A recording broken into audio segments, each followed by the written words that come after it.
Дұғалардың нәтижесі. Бір күні шәкірті Ибрахим Адхамнан Хазреттен былай деп сұрайды: Аллаху тағала, ей құлдарым, менен сұраңдар, қабыл етейін, берейін деп бұйырған. Бірақ қанша сұрасақ та қабыл болмай жатыр. Сонда Ибрахим Адхам: Аллаху тағаланы шақырасыңдар, бірақ оған бағынбайсыңдар. Пайғамбарларыңды танисыңдар, оған ұймайсыңдар. Құран кәрім оқисыңдар, көрсеткен жолмен жүрмейсіңдер. Құдайдың нығметін пайдаланасыңдар, бірақ шүкір етпейсіңдер. Жәннаттың ғибадат еткендер үшін екенін білесіңдер, дайындығын істемейсіңдер.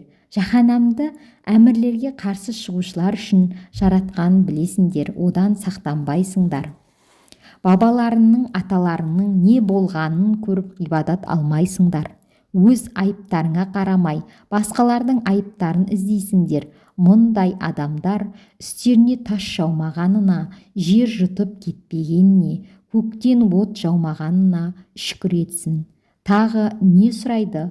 Дұғаларының нәтижесі тек осы болса жетпей ме деген екен.